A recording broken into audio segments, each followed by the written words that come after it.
Eslis YouTube channel. Halo Celista, selamat datang kembali di Podselis. Ya, hari ini kita kedatangan ini ya, teman-teman baru ya. Jadi di sini ada Richard, bersama saya akan meng-host Podselis ini. Halo Richard, Halo teman-teman semuanya. dan sekarang hari ini kita kedatangan narasumber lagi, Pak MFR ya, yang kemarin sudah pernah datang di Podselis kita sebelumnya. Halo Pak MFR. Halo, Ya, pagi-pagi semuanya. Udah ngopi belum Pak? saya jadwal ngopi saya itu siang menjelang sore. Oh, bukan pagi ya? Enggak, pagi itu perlu cairan yang banyak ya, kalau bisa jus atau buah. Oh. Ya Oke, teh masih boleh lah, teh.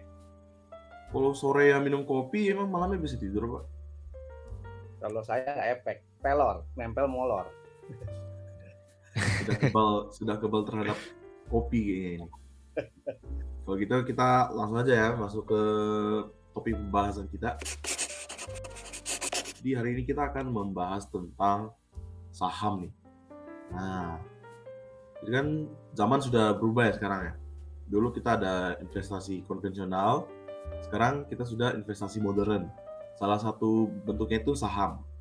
Nah, Pak MFR, jadi aku mau tahu tuh, jadi sebenarnya saham itu apa sih, Pak? Oke, saham ialah bagian atau kepemilikan suatu badan usaha ya. Jadi dikatakan orang memiliki saham berarti memiliki perusahaan. Nah, tinggal porsinya ya, atau orang sering bilang persentasenya berapa persen orang itu memiliki perusahaan tersebut ya. Sesederhananya begitu. Itu supaya kita tidak bikin bingung lah ya nanti teman-teman yang menonton.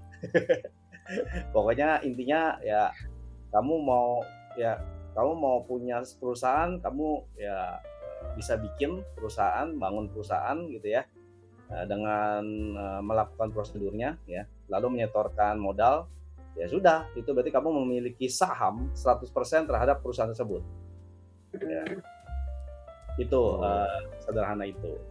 Tapi kalau yang mungkin ya, nanti mungkin masuk ke topik ya, saya nggak tahu ya.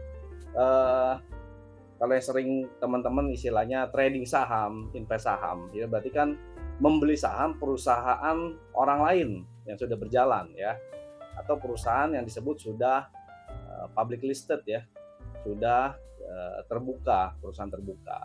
Nah itu bisa nggak memiliki saham perusahaan itu? Ya bisa, karena terbuka kan gitu ya, sudah diperjualbelikan di bursa saham namanya gitu. Nah ketika kita membeli, katakan berapa? Pas sekarang sih gampang ya beli sahamnya, 100.000 udah bisa beli saham ya. Tapi kalau perusahaan yang sebesar itu kita belinya 100.000, maka Anda tahu ya persentasenya 0,0000000000000 nggak tahu 0 berapa gitu ya. 1%. Nah, nolnya saya nggak tahu berapa. Jadi tidak ada Oke, rasanya berarti kalau- berarti apa tuh? ini ya Pak Markus. Kalau ini temen nih suka iseng. Jadi mereka tuh beli saham punyanya Tol, mungkin ya punya Tol. Nah, suka nyombong kadang kalau di jalan tol. Ini ada loh satu petaknya punya gua ini. Ya. Berarti bener ya?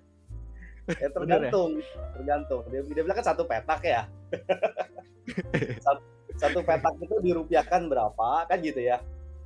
Nah, apakah dia uang yang dia setor, dia belikan sahamnya senilai rupiah saham itu gitu.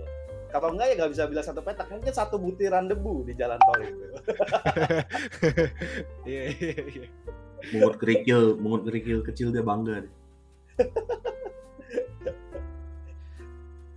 Ya Nah, analogi cuman demikian. gini Pak Markus, kadang kita kan generasi yang aku nih sekarang nih, generasi milenial sama generasi Z ini udah lumayan kenal, mulai masuk lah, maksudnya masuk ke dunia saham-saham gitulah, saham, forex segala macam lah ya. Nah, cuman ada nggak sih bahayanya gitu buat kita yang bener-bener baru kenal tapi cuman pengen masuk karena kita ngerasa uang itu bisa cepet gitu dari saham gitu. Gimana Pak Markus? Ya, kita harus dari basic sekali ya. Kita mesti berangkat ini uraikan dari paling awal, paling dini ya. Bahwa kenapa kalian melakukan itu? Ialah untuk mendapatkan uang. kan kurang lebih begitu. Ya, mendapatkan uang kan banyak caranya. Ya kalian bisa dagang es, ya kalian bisa jualan bakso, bisa bikin perusahaan ya yang menyediakan jasa ataupun membuat produk ya, atau kalian bisa berinvestasi, gitu kan ya. Kalau punya uang mungkin ya konteks hari ini dua pilihan itu ya. Nah ketika berinvestasi banyak instrumen, jadi bukan cuma saham, bukan cuma forex ya, banyak sekali. Sesederhana kalian beli emas ya, mungkin buat cincin gitu ya. Itu udah part of investasi gitu kan ya, karena harga emas cenderung naik gitu ya. Nah itu yang ketika kita melakukan itu, maka kita perlu paham bahwa ketika melakukan itu dengan sadar dan dengan perhitungan dan dengan pengetahuan, minimal 3 itu kalian mesti punya agar tidak salah ya. Karena biasanya untuk mendapatkan uang dengan cara investasi biasanya mempunyai tujuan. Ini yang penting ya. Tujuan lo apa gitu maksudnya ya. Oh saya mau nikah nih Pak ya, habis ini kan kerja ya udah punya pacar nih mau nikah. Ya berarti tujuan kamu menikah.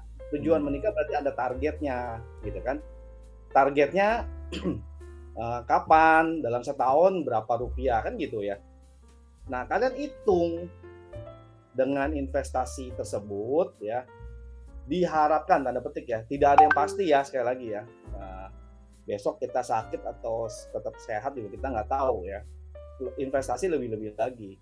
Apakah pasti cuannya? Enggak juga, tapi diharapkan dan diasumsikan gitu ya, itu bisa mendapatkan return misalnya saham berapa 25% misalnya per tahun ya. Kalau emas ya tinggal dicari, kan ada datanya di Google ya. Emas itu kena berapa persen ya.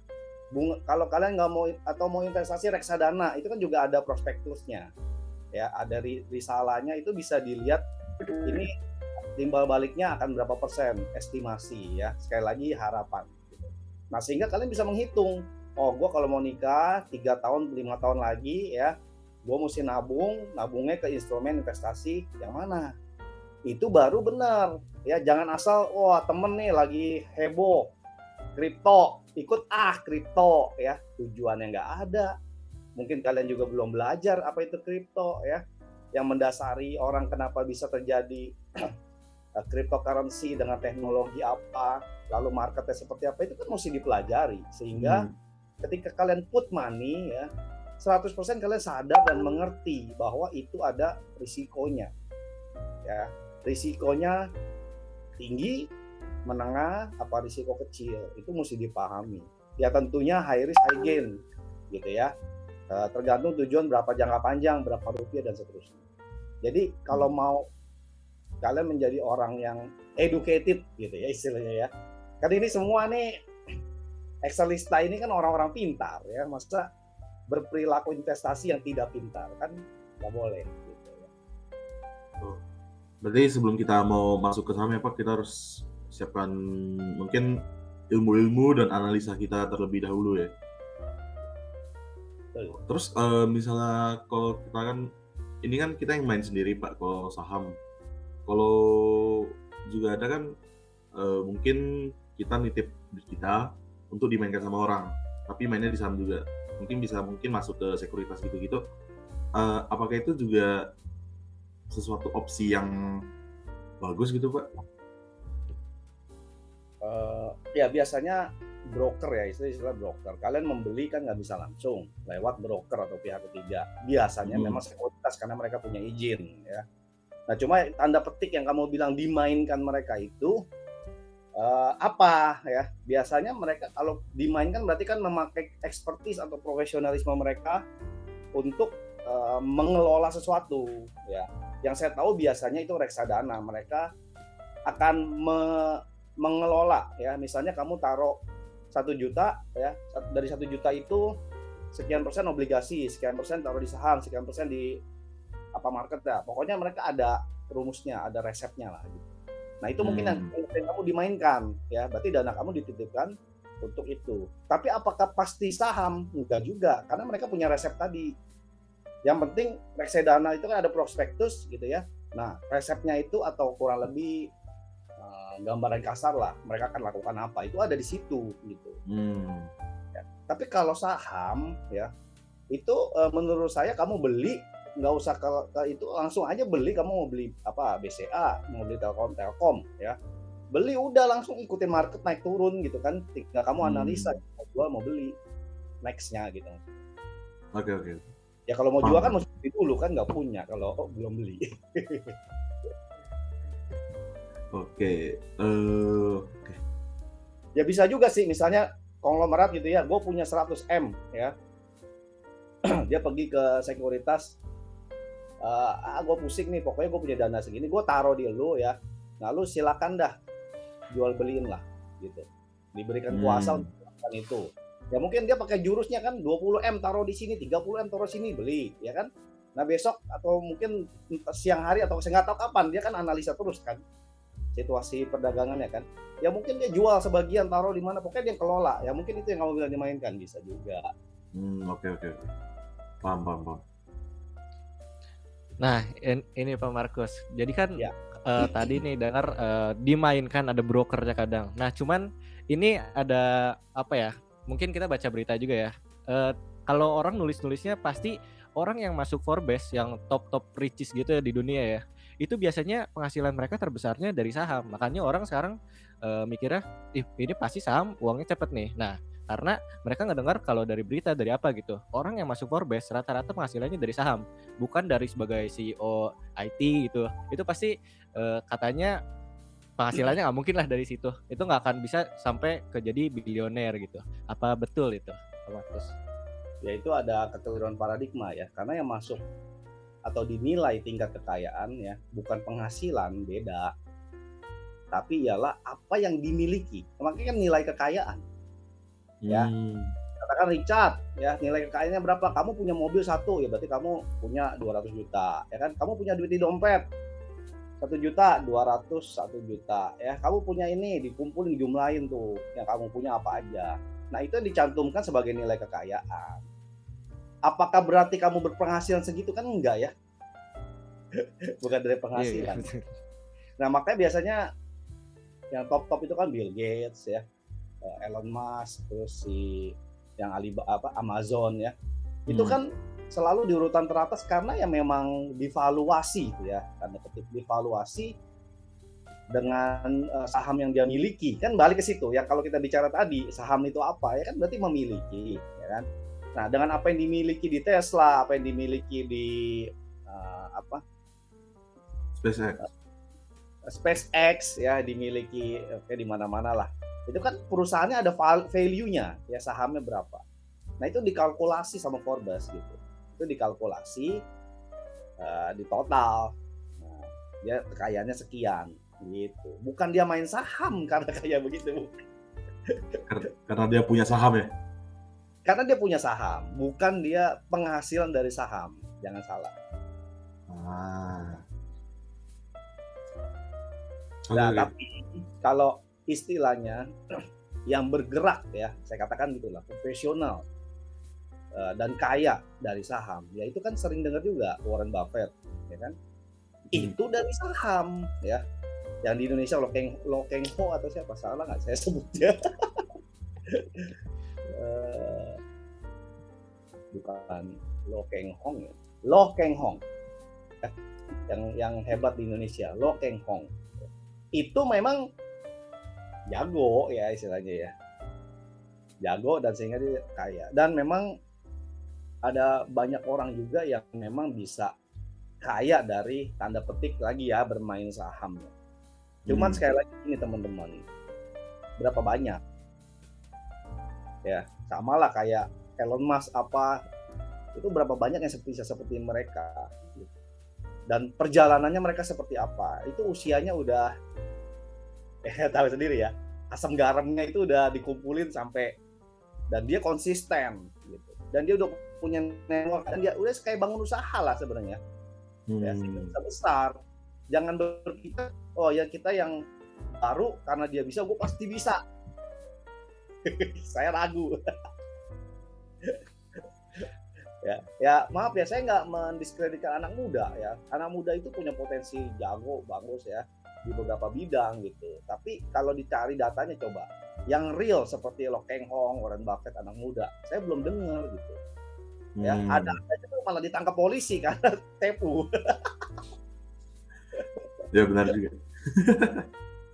Ya, saya tidak mendiskreditkan ya. Mungkin nanti kita kan di YouTube ya, yang mau komen silakan ya. Ada nggak anak muda yang sangat sukses dengan istilah investasi saham ya? Ada nggak? Ya itu mungkin kita jadi baru ya, pengetahuan baru. Oh, tapi ya Pak, saya mau, ya silakan. Berarti mungkin kan, mungkin untuk anak muda seperti kita kan, maksudnya berarti kalau kita mau main saham kan, mungkin itu tergantung dari modal awal yang kita masuk ya, kapitalnya gitu kan.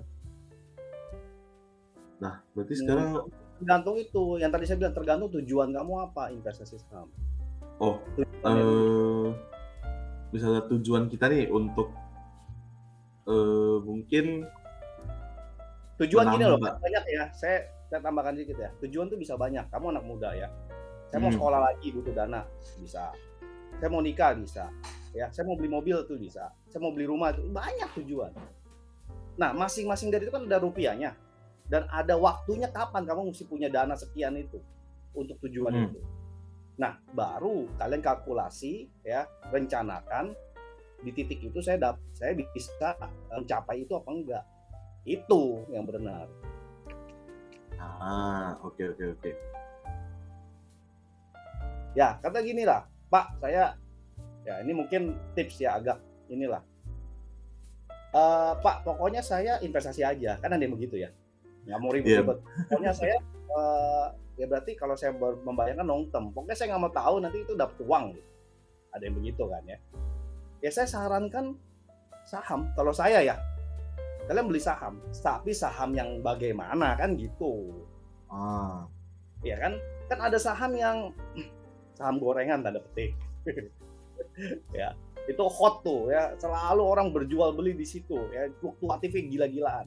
Mau naiknya luar biasa ya, bisa take profit luar biasa. Mau hancur sampai saham gocap. Ya, ada yang begitu ya. Tapi kan sebaliknya, ada yang ya kalau kita katakan blue chip yang sangat premium ya. Ya saya harus sebut satu brand ini ya karena saya sangat suka bank ini, BCA misalnya. Coba aja kamu ke Google itu. Chartnya. Coba deh sekarang Google ya. Ya, Richard sama Adrian ya, siapa? Ya, Adrian. Ya benar, Adrian. Richard and Adrian, coba kamu Google. Kayak apa tuh chartnya? Coba deh kalian yang ngomong. Seperti apa BCA? Satu kalimat atau satu jujur kalimat? Aku ada di BCA sih. Emang BCA ini naik terus. Emang BCA naik terus. Gitu. Karena kita bisa ngelihat ya, maksudnya secara langsung juga di Indonesia bank BCA itu kayak gimana udah jelas gitu ya. Secara full terus BCA ya udah pasti sahamnya juga naik terus gitu sih. Ya, kalau lanjutin ya. Gampangnya gitu. Ya, saya lanjutin ya. Saya mau tanya, 20-30 tahun lagi BCA itu bangkrut apa hilang enggak dari Indonesia? Enggak. Itu aja, sesimpel itu. Means lu gak usah pusing-pusing, gak usah main-main, lu punya berapa? Bulan depan saya punya 100.000, beli saham BCA. Bulan depan lagi punya 500.000, beli saham BCA. Terus. Ya, tapi maaf ya, jangan merem juga, tetap investasi ada risk kan gitu balik ya. Walaupun kita anggap ini bagus sekali, tetap ada risk, nggak nol risknya. Ya, 3 bulan sekali diintip lah, duit lu udah berapa gitu. Ya. Nah, terus gitu, lakukan terus konsisten. Itu pasti cuan. Saya nggak tahu, saya banyak perusahaan-perusahaan ya, termasuk Telkom gitu ya. Udah lu merem aja ya. Bank-bank BRI, BNI ya. Nah, terus ya kalau mau sedikit agak mikir ya, yang ke depan bakalan booming apa gitu kan ya, yang bakalan sukses tapi tetap menjadi hajat hidup orang banyak gitu. Ya misalnya pertambangan gitu ya, karena mineral itu selalu dipakai. Ya itulah kalian disitulah mulai berpikir sedikit ya, nggak susah-susah nih, nggak bilang oh teknikalnya gimana ya, bottom low apa, nggak apa yang begitulah ya. Coba menganalisa aja sederhana, apa yang bakalan bagus ya beli aja sahamnya, nggak akan kemana-mana. Jadi kalian juga nggak pusing kan pasti cuan punya. Kalau yang begitu ya, kalau yang tidak punya tujuan. Ya ini tips aja, boleh ikut boleh enggak. Sekali lagi ya disclaimer ya, tidak ada yang menjamin lu kaya, lu pasti profit, nggak ada ya. Cuma saran aja. Oke. Nah, jadi kita kan udah bahas nih panjang lebar mengenai saham. Nah, cuman beberapa tahun belakangan ini kayaknya ini kisah nyata sih. Mungkin di tahun 2019 sampai 2021 saham nih lagi kenceng banget semua ngomongin saham. Teman-teman aku semuanya ngomongin saham. Masuk saham BCA lah, BRI lah dan segala macam. Nah, cuman udah belakangan ini mulai banyak yang rugi nih. Bahkan kayak NFT ya. NFT beberapa teman aku juga ada yang rugi. Nah, ini gimana nih menurut Pak MFR? Karena kan bahkan sehingga stigmanya tuh sekarang karena ada slogan high risk high return yang tadi ya. Banyak yang bilangnya saham ini judi. Makanya mereka akhirnya out gitu dari saham. Nah, ini gimana tanggapan dari Pak Markus? Ya, saya itu sebelum usaha Excel di sini ya, saya itu kerja di bidang aviation ya, di mana akhirnya saya sering traveling ke luar negeri ya. Itu saya mulai dari tahun 2002 kurang lebih ya. Nah, setelah itu saya sering banget traveling, dan di zaman 2000-an itu aja ya, ketika saya ke Singapura ya, karena saya banyak kali ke Singapura ya, itu ketemu prinsipal, ketemu distributor, itu udah ngomongnya saham anak-anak muda gitu. Jadi sebenarnya kita itu terlambat ya di situasi itu, tapi it's good, menandakan zamannya udah nyampe gitu ya. Jadi kalau di luar negeri itu udah biasa, anak-anak muda beli saham apa itu udah lama banget itu terjadi ya. Nah, karena kita baru, berarti memang banyak hal yang mesti kita analisa dan pelajari ya. Tidak bisa menganggap semua instrumen itu sama ya, dan jangan FOMO, kan penyakit anak muda itu ya, kalau saya lihat ya, kan kalau kita tadi udah bahas panjang lebar ya, ikut-ikutan, kemudian tidak mempelajari dulu apa yang mau dibeli ya, instrumen apa yang mau dipilih, itu kan ialah kesalahan fatal. Akhirnya mempunyai paradigma yang keliru, yaitu apa? Saham itu mah gambling, itu salah gitu loh. Bisa jadi gambling apa enggak? Ya bisa. Apapun apa sih nggak bisa digamblingin? Benar. Ya. Kayak gini nih. Iya betul. Kemarin gue mati lampu, taruhan yuk. Ntar siang mati lampu lagi apa enggak? Sesederhana mati lampu, men, bisa digamblingin gitu loh. Ya, apalagi saham. Ya. Jadi tolong ya, ini karena kita masih dalam situasi yang picking up ya, kita mulai belajar investasi, terutama anak-anak muda ya. Mari kita saling mengedukasi dan memahami dan menjalankan dengan benar ya, bahwa saham itu ialah instrumen investasi. Tolong jangan dijadikan instrumen judi. Ya. Nah, selanjutnya saya mau masuk ke yang NFT ya. Any teknologi ya selalu membawa dampak baik maupun buruk, selalu ya. Nah, NFT itu kan ya kalau kita orang IT mah udah tahu ya apa itu makhluknya. Tapi orang yang beli akhirnya tanda petik yang judi tadi, dia ngerti gak itu NFT apa, kan gitu. Akhirnya dia bilang NFT mah judi, saham mah judi, sekali lagi gitu. Akhirnya karena dia mengalami hal yang tidak baik, karena ya salah sendiri juga gitu ya. Kenapa nggak belajar gitu kan, akhirnya dia bilang itu judi gitu ya. Nah, sebenarnya saya kalau melihat NFT itu adalah suatu platform ya, suatu teknologi ya yang bisa kita pakai untuk banyak hal, nggak harus investasi ya. Contohnya saya ini lagi personal branding ya, journey to 1000 coffee ya. Dulu saya mendokumentasi, jadi saya benar-benar nyicipin kopi nih satu-satu tiap hari nih, berbeda-beda semua ya. Kalau sama saya nggak hitung gitu ya. Dan saya udah kopi ke 550-an. Nah, kopi ke 1 sampai 500 saya pakai IG. Cuma IG saya sekarang saya mau manfaatkan lagi untuk personal IG ya. Nah, kan ketika saya berjalan itu belum ada NFT, men, waktu kopi ke 1.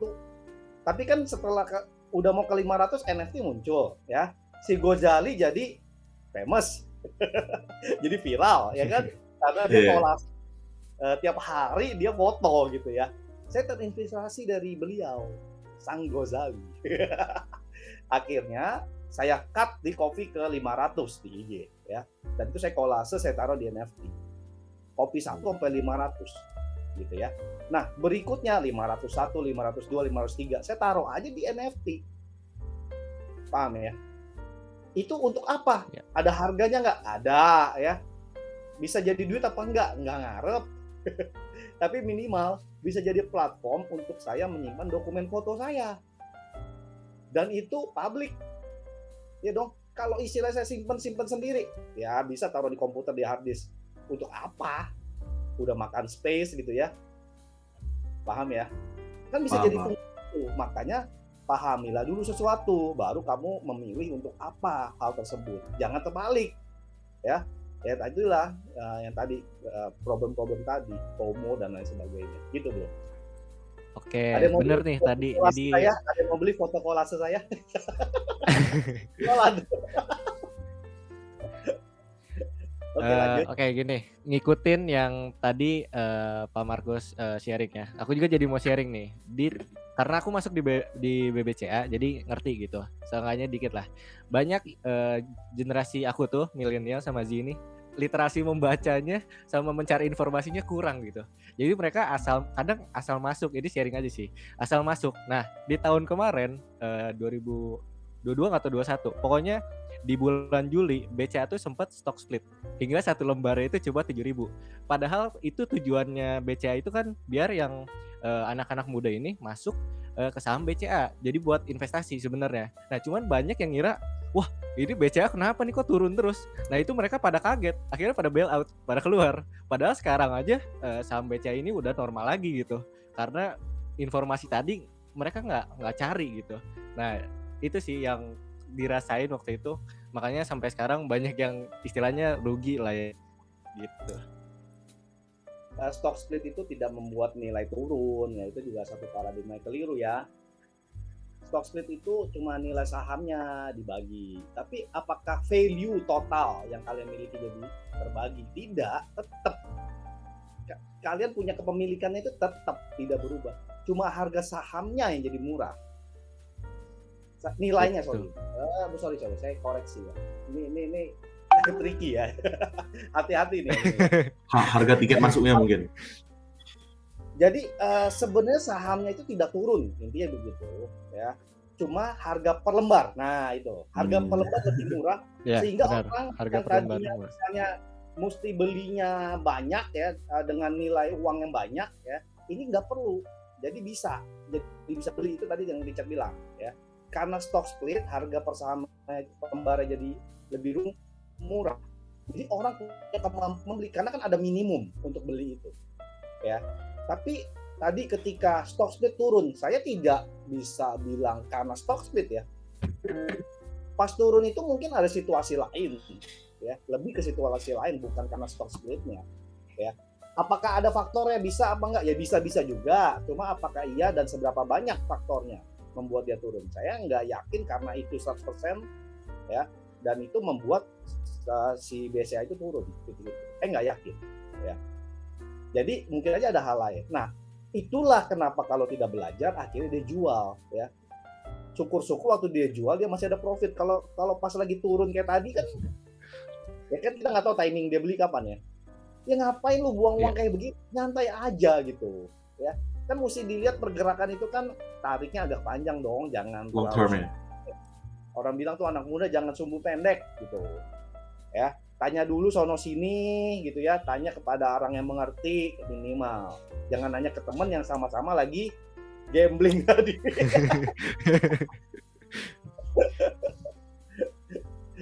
Gitu. Kalau mungkin kan berarti aku mau tanya nih Pak. Sebenarnya kan tadi Bapak bilang Pak MFR bilang kalau kita investasi itu untuk mencapai suatu tujuan. Ya kan Pak? Nah, tapi di sini aku mau tanya nih Pak, terlepas dari itu, menurut Pak MFR sendiri nih, kalau kita mau masuk saham tuh, kan mungkin ada faktor-faktor kan. Menurut Bapak tuh dari ketiga faktor ini ada mungkin capital, time, atau return. Menurut Pak MFR itu faktor apa yang paling lebih penting sih atau yang paling penting? Faktor yang paling penting dalam melakukan investasi Iya. selain tujuan, Ah, eh, preferensi. preferensi. Kamu mesti juga mengenal diri kamu seperti apa, ya.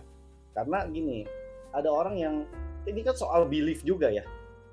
Tadi kenapa ada orang-orang yang stock split kemudian ternyata realitanya jadi ada penurunan lalu dia panik dan segala macam ya. Karena mungkin juga nggak ada bonding terhadap perusahaan itu, ya. Kalau dia misalnya dia sangat yakin dia mengerti perusahaan itu ya, dan dia punya preferensi memang sendiri di dunia keuangan gitu ya. Ya mungkin teman-temannya pada jual, dia mungkin ya nanti-nanti aja deh turun ya serem-serem juga sih, tapi gue suka banget PT itu gitu misalnya. Itu kan ada preferensi tertentu yang menurut saya cocok. Jadi satu hal kayak nih ya, saya kan ada beli, kalau saya sih bukan trading saham ya, saya beli saham. Jualnya kapan nanti buat pensiun. Kalau saya jelas tujuan saya apa untuk pensiun. Jadi saya tidak perlu lagi nanti jual kapan pas lagi untung jual, enggak, saya enggak gitu ya. Biarin aja nanti aja ya. Nah, saya ada preferensi dengan teknologi. Gitu ya. Nah, karena saya ada preferensi itu, saya mencari perusahaan teknologi yang punya prospek baik di masa yang akan datang begitu. Ya. Nah, tapi kan sekarang perusahaan teknologi seperti apa yang kira-kira membawa kita kepada kebaikan, yaitu keuntungan. Kan tinggal lagi dicari gitu kan, tinggal dicari mau cari apa aja gitu supaya ya udah kita bisa menemukan sarana itu, dan kita bisa lihat ya kenaikan saham per tahun rata-rata berapa, dia punya profit dividennya seperti apa ya, dan seterusnya, baru kita putusin. Nah, sehingga preferensi itu membantu gitu ya. Nah, yang selanjutnya ialah ya tentunya kalau kita bilang investasi saham itu ya hanya satu bagian dari merencanakan atau mengelola keuangan, ya. Sehingga yang paling penting bahkan sebelumnya itu kalian harus belajar literasi keuangan. Jangan cuma punya uang 1 juta sebulan, ya kalian habiskan semua untuk investasi. Lalu kalian makan apa? Itu pacar dibawa nonton dong, masa nggak nonton, ya? Gitu, masa nggak beli sesuatu yang kalian hobi, ya kan kalian perlu juga dana untuk hal lainnya di luar investasi, ya. Saya rasa hal-hal itu sih yang penting untuk teman-teman persiapkan juga sebelum melakukan investasi. Mungkin dari Chat ada komen lagi, Chat? Udah cukup sih, banyak belajar ya hari ini. Iya, banyak belajar ya. Jadi yang buat yang nonton harus ngerti nih sekarang tentang saham. Jadi jangan asal masuk aja, asal ngikut-ngikut orang gitu ya. Jangan Harus FOMO, ada guys. tujuannya, jangan FOMO lah intinya lah ya. Sama harus banyak, ya intinya belajar sih. Kadang kan generasi aku sekarang yang milenial gitu udah nggak suka baca gitu, udah nggak suka yang nonton. Padahal banyak loh video YouTube yang ngejelasin saham juga, cuman nggak banyak yang suka gitu. Justru suka aja nonton yang entertainment, yang prank apa segala macam gitu-gitu lah ya. Nah itu ya buat teman-teman harus belajar lah mulai sekarang gitu. Walaupun mungkin udah agak telat ya kehitungnya gitu. Yang penting ya lah, yang terakhir saya mau kasih masukan ke teman-teman ya. Mesti mempunyai